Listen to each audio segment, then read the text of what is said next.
Assalamualaikum warahmatullahi wabarakatuh. Perkenalkan, nama saya Sofiatus Saadah dari kelas 12 OTKP 3 dan Saya Siti Nurhalisah dari 12 OTKP 3. Kami akan membahas tentang strategi wirausaha untuk mendapatkan keuntungan maksimal. Mari kita belajar bersama-sama dan simak materinya.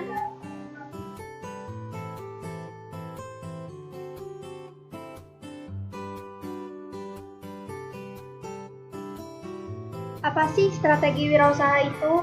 Kewirausahaan strategis adalah aktivitas pencarian atau penciptaan peluang usaha dan pencarian atau penciptaan keunggulan usaha yang membangun keunggulan daya saing. Pewirausaha dan usaha yang berhasil dan lestari pasti kuat dalam dua kegiatan besar itu. Wirausaha adalah orang yang menjalankan kegiatan kewirausahaan adalah wirausahawan. Maka, wirausaha adalah orang-orang yang berani mengambil resiko untuk melaksanakan kegiatan kewirausahaan.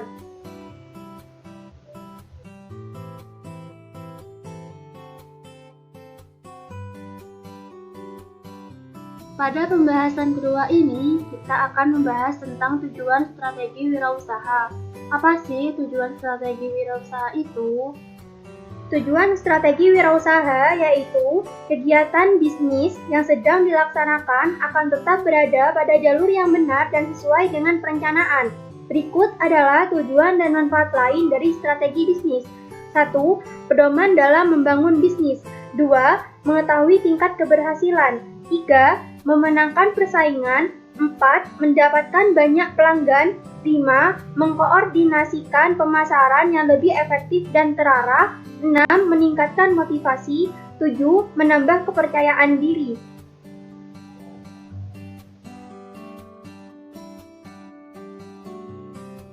Ada 4 macam sarana strategi wirausaha yang dapat digunakan oleh setiap pengusaha dan mempromosikan produknya maupun jasa, yaitu sebagai berikut. 1. Periklanan atau advertising. A. Pemasangan billboard di jalan, tempat atau lokasi yang strategis. B. Pencetakan brosur. C. Pemasangan spanduk. D. Pemasangan iklan media cetak. E. Pemasangan iklan melalui media elektronik.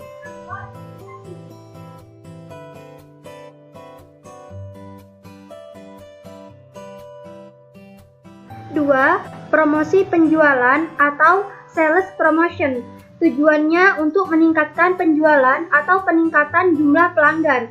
Promosi ini dilakukan untuk menarik pelanggan agar segera membeli setiap produk atau jasa yang ditawarkan agar pelanggan tertarik untuk membeli. Maka harus dibuat semenarik mungkin.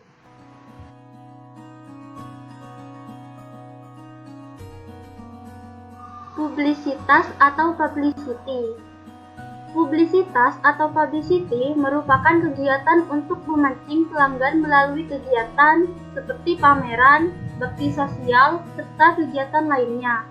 Melalui kegiatan ini diharapkan dapat meningkatkan pamor atau citra perusahaan di mata para konsumennya.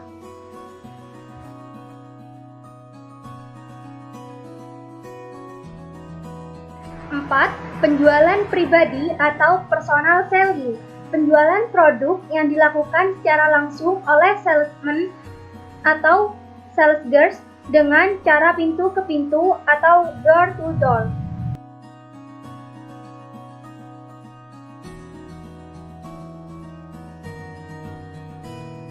Pembahasan yang ketiga kali ini kita akan membahas tentang pengelolaan usaha. Suatu hal yang tertulis berisikan misi usaha, usulan usaha, operasional usaha, rincian strategi dan peluang yang mungkin diraih atau pasar, fungsi dari perencanaan, sebagai pedoman untuk mencapai keberhasilan manajemen usaha atau biasanya berupa ringkasan eksekutif yang berupa 1. Maksud usaha, 2. Usulan finansial, 3. Permintaan dana, 4. Cara menggunakan dana dan cara pembayaran kembali pinjaman.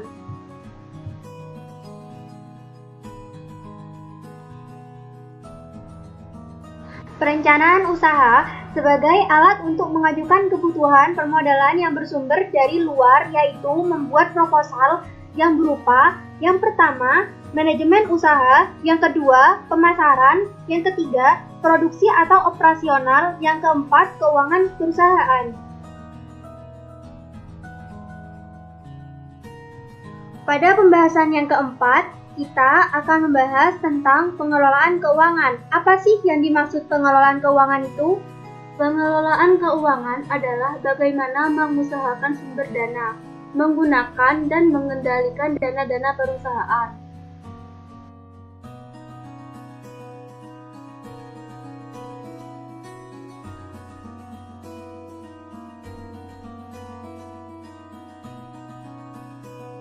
Ada 3 aspek dalam pengelolaan keuangan. 1.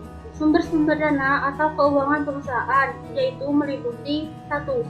Dana intern, 2. Dana dari perusahaan, 3. Dana cadangan dan laba ditahan, 4. Dana ekstern, 5. Dana dari pemilik atau penyertaan, 6. Dana dari pinjaman atau debit, 7. Dana bantuan program pemerintah pusat dan daerah, 8. Dana dari teman atau keluarga yang ingin menanamkan modalnya, dan yang ke-9 yaitu dana ventura atau dana dari perusahaan yang ingin menginvestasikan dananya pada perusahaan kecil yang berpotensi. 2. Perencanaan dan penggunaan dana. Yang pertama, biaya awal meliputi 1. Rancangan keuangan, 2. Pembukaan neraca harian, 3. Rancangan neraca, 4. Pendapatan rugi atau laba. Dan yang kelima, rancangan aliran kas. Dan yang kedua, analisa pulang pokok. Meliputi 1. Biaya awal yang tidak terduga, 2. Biaya administrasi, 3. Biaya sewa bangunan, 4. Biaya asuransi, dan yang terakhir 5. Biaya lain-lain. Dan yang ketiga yaitu pengawasan dan pengendalian dana.